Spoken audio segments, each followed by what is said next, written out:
Shehu, I want to ask. Come a very long way, Femi Falana and myself in the struggle. A lot of people do not know right from Ife in the 80s, even when we impeached the then speaker, I don't want to mention his name, of the Students' Parliament. I raised the motion for his impeachment. And then the speaker now decided to preside again over the motion. So I said, Mr. Speaker, sir, there's the principle of Nemo Judex in causa sua. No one must be a judge in his cause. Femi Falana jumped up and said, I support Michael Zekome. You cannot be a judge in your cause. So with that, we impeached the speaker. And I was elected the speaker pro tempore over 45 years ago. And we've come a long way also with Richard Akinola, with whom and myself and 4 others, we founded the first human rights body in Nigeria, the Civil Liberties Organization, CLO, on the 15th of October, 1987. Because at that time, our mentor, our grandfather in the human rights community, Chief Gani Fawehinmi, had been going it solo. And we thought that we needed some teamwork to be able to fight the military. And Femi Falana, Bekor, and Sonkuti and others were also later to found the Committee for the Defense of Human Rights, the National Association of Democratic Lawyers, the Sikh Campaign for Democracy, and with all that, we started fighting the military. We just wake up on a daily basis on the streets to fight the military. And by 1998, Femi Falana, myself, and Chief Gani Fawehinmi, and others, Tunji Abayomi, Clement Nwankwo, Olisa Agbakova, we came together again and said, let's get an umbrella for these splinter group human rights bodies. That was how we founded the Joint Action Committee of Nigeria, the JACOM. Chief Gani Fawehinmi was the national chairman. I was the national vice chairman, publicity and publications. Falana was the national vice chairman in charge of mobilization. So, why did I give this little history? It is to tell you that when we talk like this, it is not because we want people to hear us talk. It is because we are involved. Like Obasanjo's novel will say, we are stakeholders, critical stakeholders. So when these people messing up our democracy, who were hiding behind the backs of their wives, some of them running abroad on exile, they didn't know what we were going through. When Gani Fawehinmi, Falana and myself, Richard, will be covering our nose, rubbing kerosene on our nostrils after we have been sprayed with tear gas, and Gani Fawehinmi collapsing, we will carry him on our shoulders. They don't know where we are coming from. They just gather like witches and wizards to share the common patrimony of the country. I want to thank High Chief Alego Raymond Dokwesi. You've done very well for Nigeria and Africa. Spearheading the very first private broadcasting station in the entire Africa. When I will blaze the Western Nigeria Broadcasting Service in 1957, nobody knew that a young man like you, who was barely a toddler then, will come and start the first private broadcasting station. And the powers that be never wanted this station to stay. 6 times they had closed down their communications. 6 times I had gone to court to get their communications open through the law court. So I want to thank you. And I thank the young Alego Jr. just coming on. And I thank my senators here, Oyofo and Akogun, and others who are here. My brothers here, Senator Shehu Sani, the Stormy Tempest, and our professor and my other brother here. Having done this little preamble, I want to say, Richard, that the question you ask is is quite simple to answer. I will answer it first, then give a background. The simple answer is that Femi Falana got it right. That the situation, the insecurity, the what you call these rearers, these cow rearers that we are seeing today getting more emboldened, is because of the divisive tendency of the government in power that frontally and deliberately exacerbate our national woes. When we were growing up, I am from a little village called Ivukwe. It's now getting bigger, near Agenebode. It's called this local government. We will go to Agenebode deliberately to see cows pass through the tarred road leading from Agenebode to Auchi. And we will see the cow rearers with kola nut stained teeth. They were elderly people. And we'll be singing and shouting, Malu Koga, Malu Koga, Daba Daba Koga, beside Yegeta Kia, Iduni Beta Moabo, Nebea Boo Boo. Let me translate it. Translated, we were saying, Malu, that's cows that have hooves. Malu Kova, cow that have hooves. They are going along the road, being led by elderly people who are carrying sticks with which they hit them, whipping them to line. That means they were carrying only sticks. They were not carrying AK-47 rifles. They were not armed. When we sang, they will look at us and laugh and go under the cow and drain some milk for us to drink. In return, we will give them a pitcher of water and we'll be running after them. Some of them, over the night, they will stay with us in our homes while the cows graze quietly on the grass. There was no problem. So when I hear people talk about cattle or herders, farmers, clashes, I say, I beg your pardon. That is a terrible, offensive misnomer. There's nothing like herders, farmers, skirmishes.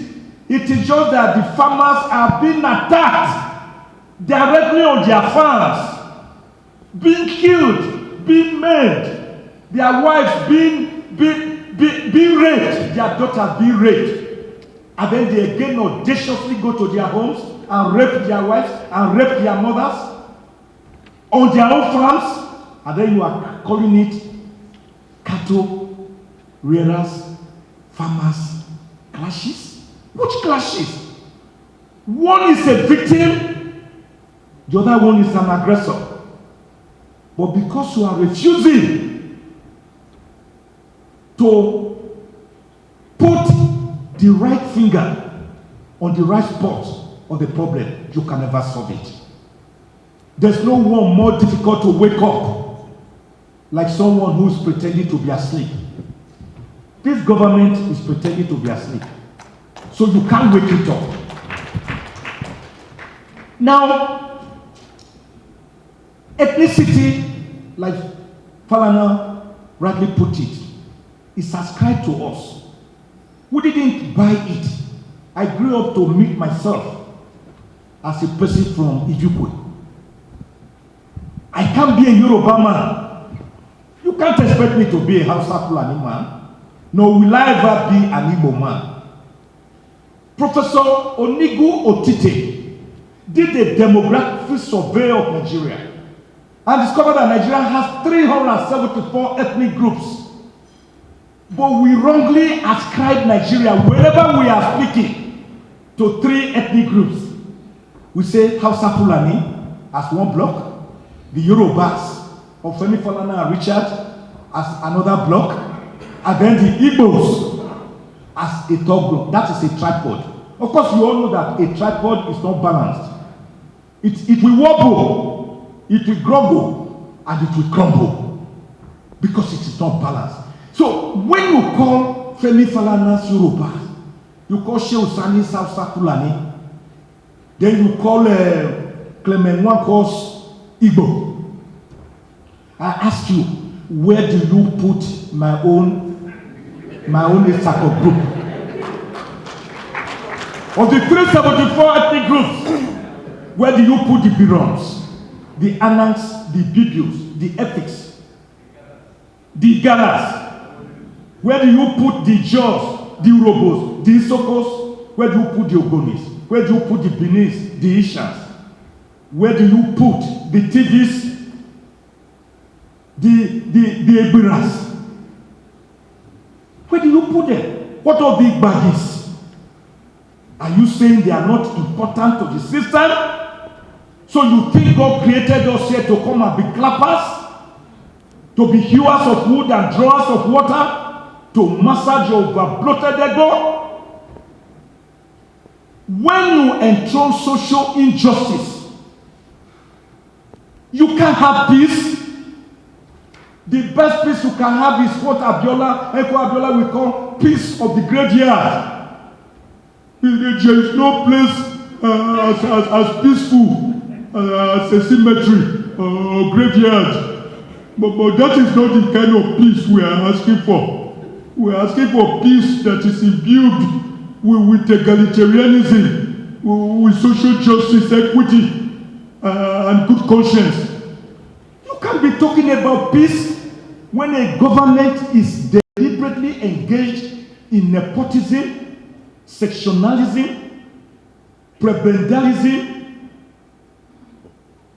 when a government is glaringly engaged in favoritism, in appointments, 95% of your appointees to the national security apparatus are from one side of the country and from one religion, and the A-class list of ministerial appointees are from one class of the nation and one religion, specifically the North and Islam. And you forget that I am a Christian. You forget that even the Holy Prophet Muhammad himself, peace be unto him, in the Holy Quran, chapter 109, verse 1, when the people of Mecca told him, if you can worship our little gods and goddesses for a while, then we can worship your own Almighty Allah. He said something to the following effect: I worship not that which you worship, nor do you worship that which I worship. Do not expect me to worship that which you worship, nor should I expect you to worship that which I worship. To you, your religion, and to me, my religion. He was preaching secularism, which has been embedded in Section 10 of the 1999 Constitution. But our present state captors believe they can use religion, like Karl Marx once put it, as an opium of the masses. That is why we are where we are, and that is why we cannot move forward. Let me tell you, in terms of these problems, they didn't just start today. Even our founding fathers have recognized them. As far back as 1946, there was a group discussion, and Zik, the Zik of Africa, the same Dr. Benjamin Nnamdi Azikiwe, told the Sardauna of Sokoto, Sir Ahmadu Bello, he said, let us forget our differences and move on. Ahmadu Bello had a fantastic, very wise answer. He said, no, Azikiwe, we cannot forget our differences. We must recognize our differences. I am a Muslim and a Northerner. You are a Christian and an Easterner. When we understand our differences, then we can build on it in terms of unity. That was Ahmadu Bello's reply. But earlier, in 1942, it was the same Ahmadu Bello who had described Nigeria as a piece of historical mistake. Chief Obafemi Awolowo, in his book, Pathway to Nigerian Freedom, in 1947, said Nigeria was a piece of geographical expression. There are no Nigerians in the same way as there are Scots, Welsh, and English.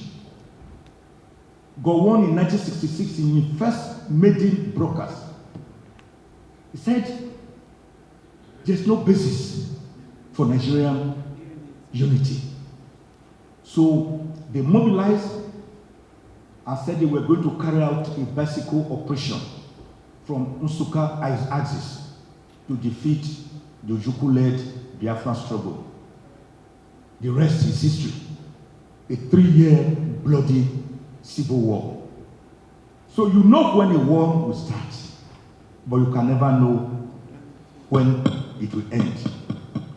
So, as far back as the 1890s, when the British, the Germans, and the French and the Portuguese were partitioning us through people like Otto von Bismarck and the rest, we already had these problems. But my brother noted it very well, that the Nigerian state, people were already settled in their enclaves, enjoying their independence before British intrusion, particularly after the 1st of January 1914, through the amalgamation of Southern and Northern protectorates to form Nigeria.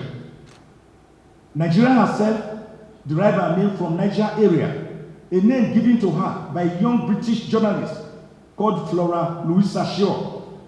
In an article she wrote on the 8th of January 1897 in the London Economic Times, she was later to marry Captain Lord Lugard, the man who amalgamated Northern and Southern protectorates. So the problems therefore continue to stare us in the face because we were forcefully brought together from Hausa city-states, Igbo city-states, Kano Bonu Empire, the Oyo Empire, the Benin Kingdom, Oba Ovoramino Ogbaise, who beat the British with bare knuckles, leading to the British punitive expedition of 1897, for which he was deported to Calabar, where he lived for 27 years before he died. All the problems have been there. Didn't we see Nana of King Nana of Ichekere, King Jaja of Okobo that you referred to? We were settled, Madam Tinubu, Queen Amina, Queen Idia. But the forcible coupling together of Nigeria, direct rule system, indirect rule system, after many constitutional conferences and problems, the 1922 Clifford Constitution, the 1946 Arthur Richards Constitution, the 1951 Little Constitution, Macpherson Constitution, and the 1954 Little Constitution. All this could not help us until the federal government was forced to set up the Willings Minority Commission report, which sat between November and June, November 1957 and June 1958, to discuss the fears of the minorities. Were they real? Were they genuine? Were they phantom? And they came out with the report that the fears were genuine, but that the fears were not against the federal government at the center, but against the regional government. But instead of tackling the matter squarely, as you rightly noted, they decided to treat a serious ailment like leprosy with eczema medicine by saying, oh, let us create a Bill of Rights modeled after the European Convention and the Universal Declaration of Human Rights of 1948. So they doled out tokenism. Let us give the Niger Delta a board. Let us treat the issue of COR, Calabar, Ogoja, Rivers, territories. Let us look at the issue of Ilori and Kappa area. Please try to round up. So they treated the issues without really tackling them.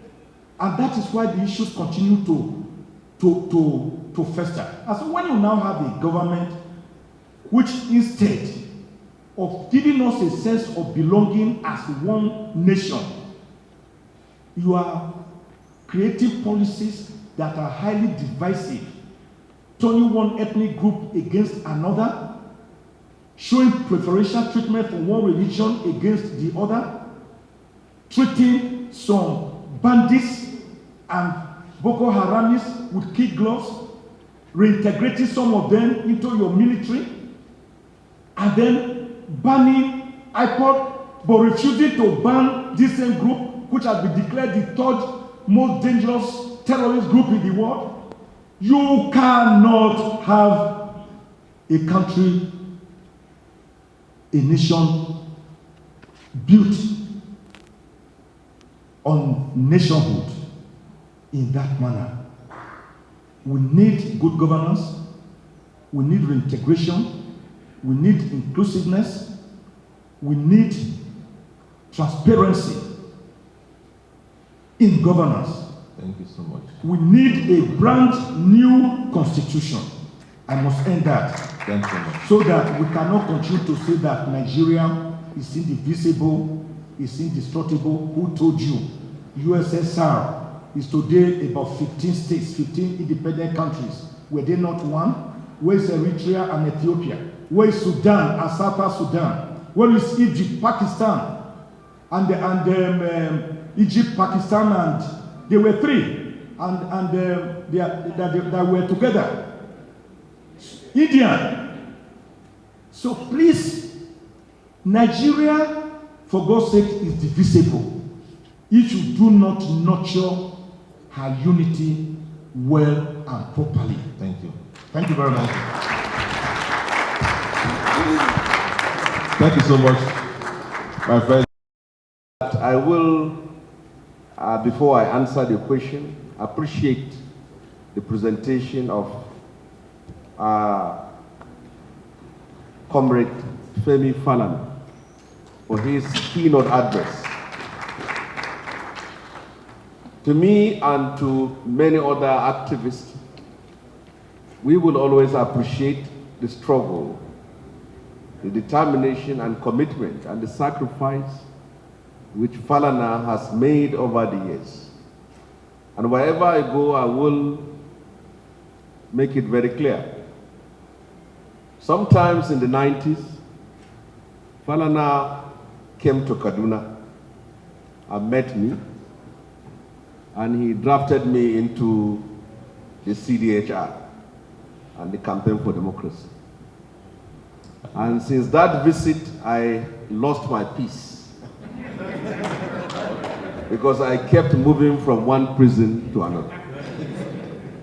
So I believe we should always appreciate those who have made such sacrifices. He stood for Fela, stood for Kensaro Wiwa, and he stood for several others up to Shore. I think we should appreciate him while alive.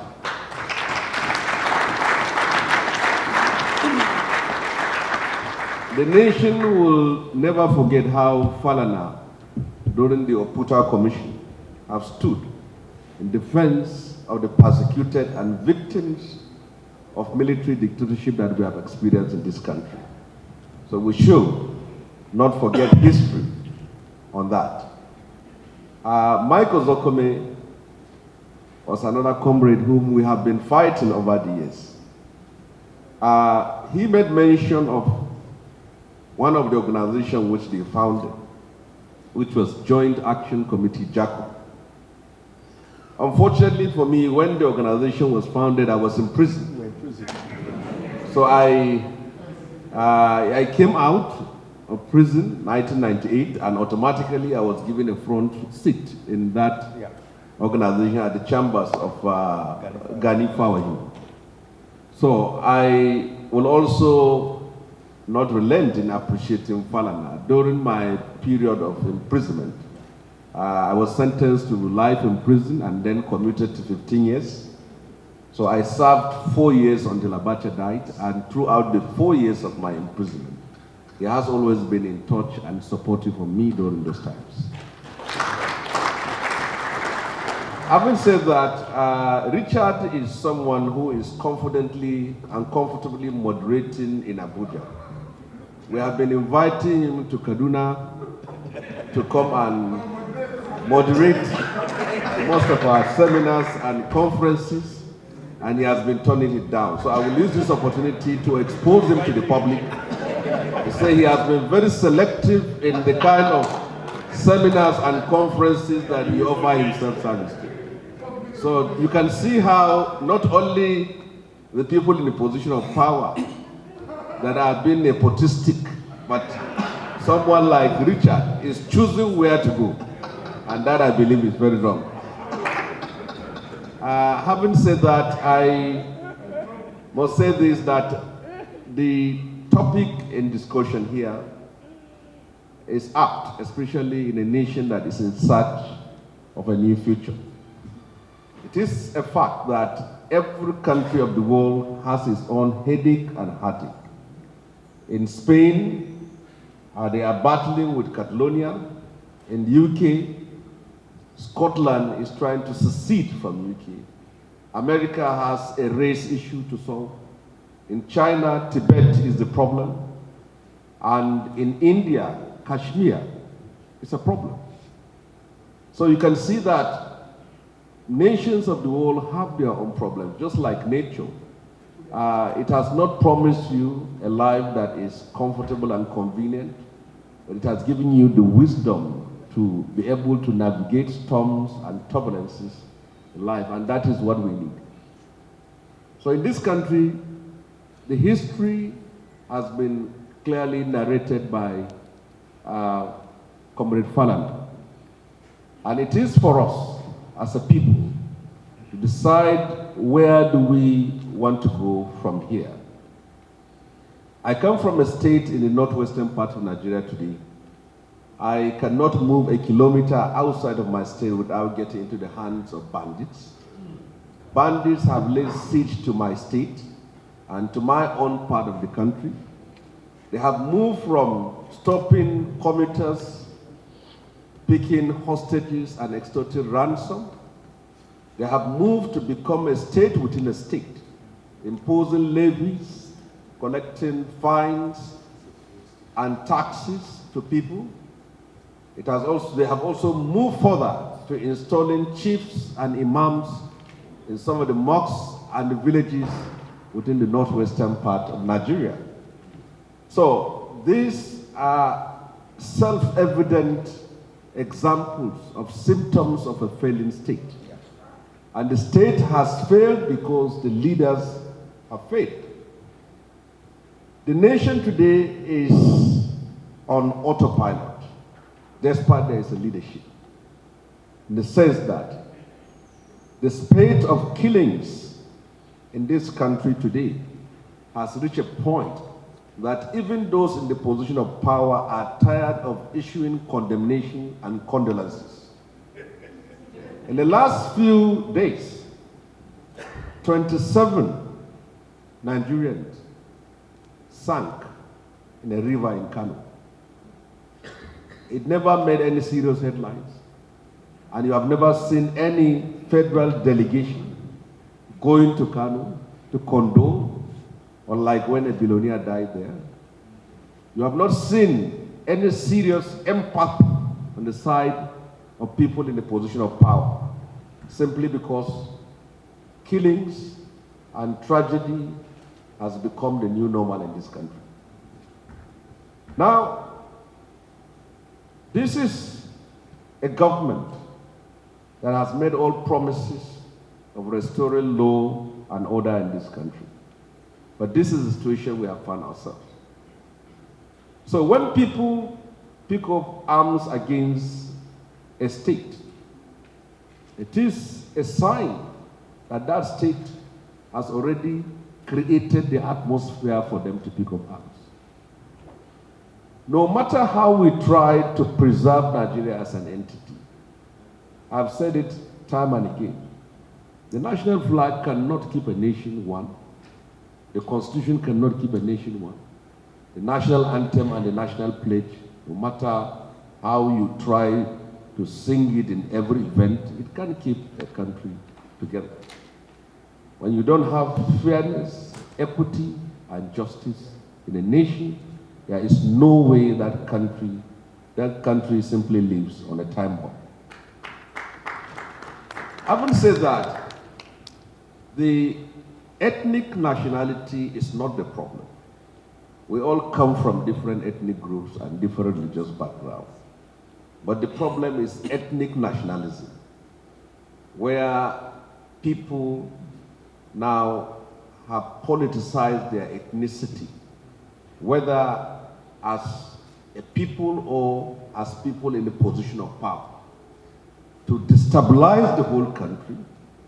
And this is something you see that comes from the top downwards. Nigerian leaders, when they speak in their own ethnic group, they promote division.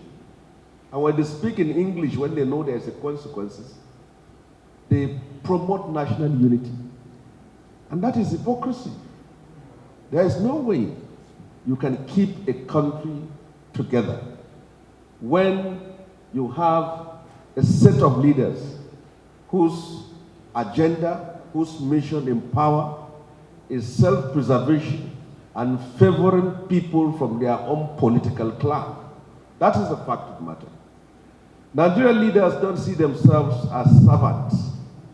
They see themselves as conquerors who have conquered a territory, and as such, the resources and the land and everything belongs to them. They can only trickle it to people whom they like. Now, that is a problem. So as far as I'm concerned, if we don't sit down as a country and address those fundamental socio-economic and political problems that are seriously undermining the unity and peace of this country, we will simply be marking time, and it's a question of time for Nigeria to explode. Let us not make any mistake about it. The ruling class are united in their determination to preserve power for their own ends. If this country go into flames, everyone will suffer it, but the most will be the common people. And so when you are fighting for justice, for freedom, and when you're fighting against bad governance and abuse of power, you are also fighting to preserve yourself and your family. So I will not take much time by saying that, as far as I'm concerned, the part of the country I come from are now coming to the realization that it does not mean that the person who should be in the position of power must come from your ethnic group for all your problems to be solved.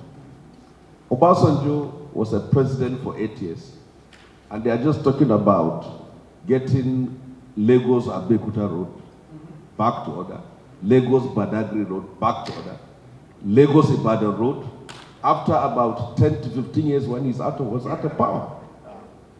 Buhari has been the president of Nigeria. When our people in the north were dying and killing each other to ensure that this happens, today we have become a basket case. In Zamfara, in Katsina, in Kebbi, in Sokoto State, in Niger, in Kaduna.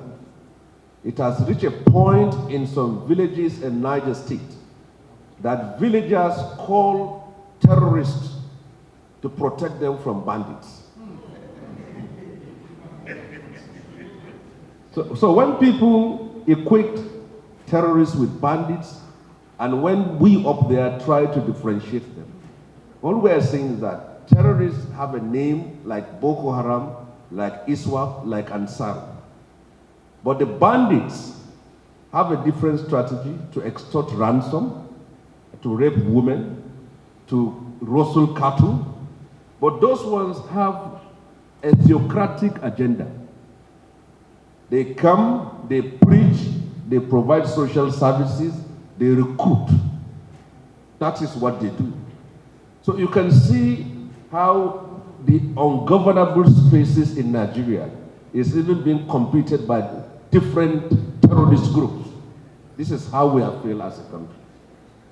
I must appreciate the fact that efforts have been made, and we must appreciate the fact that there are gallant military and police officers who have sacrificed their lives in an attempt to protect us and defend this country.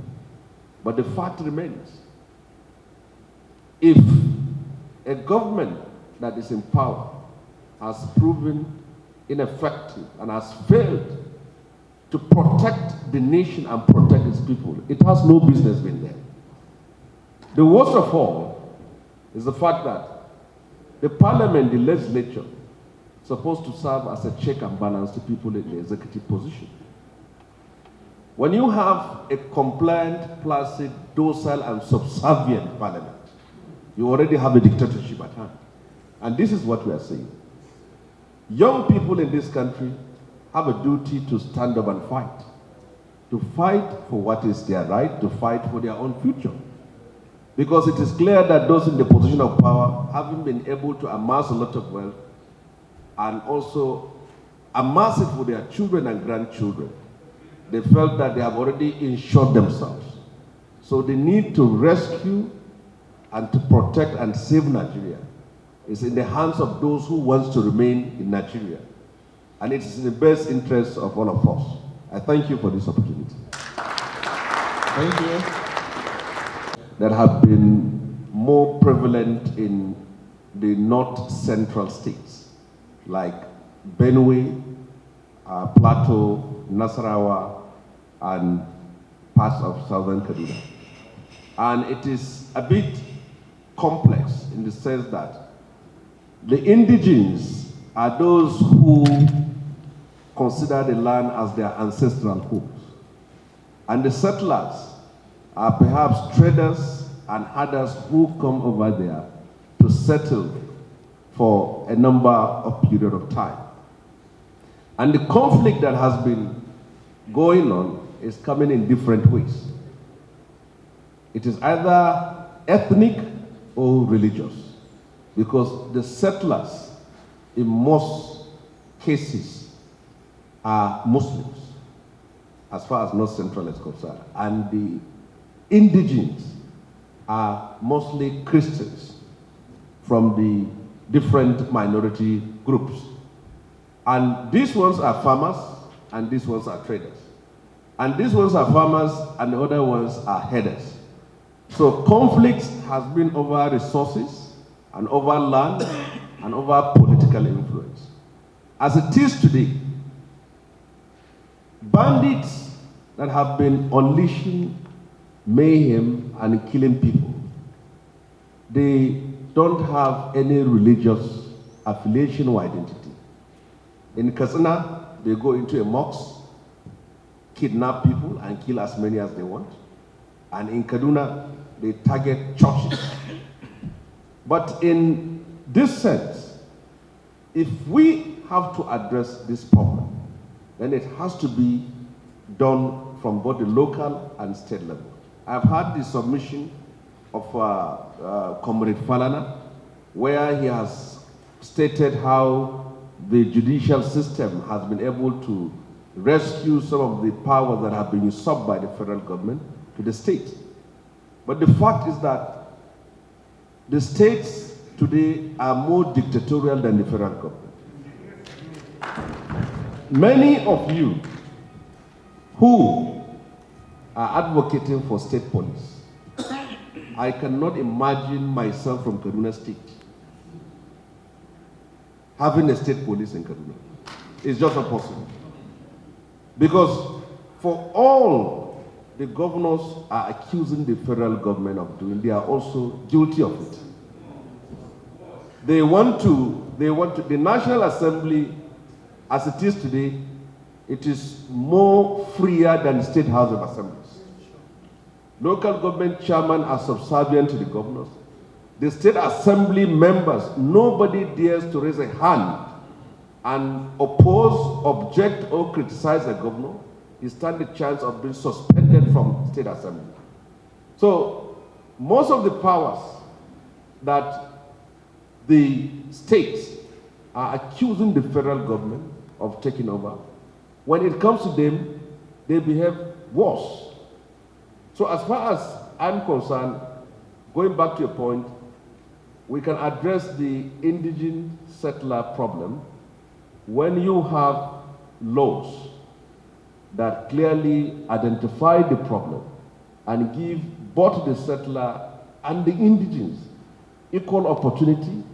And also, apart from laws, there should be an institutional mechanism that will ensure regular interaction between the two sides, and that, I believe, will be a solution to the problem. Thank you very much. Thank you so much, Sir. Thanks for checking out Symphony on YouTube. Please be sure to subscribe and like our videos for updates.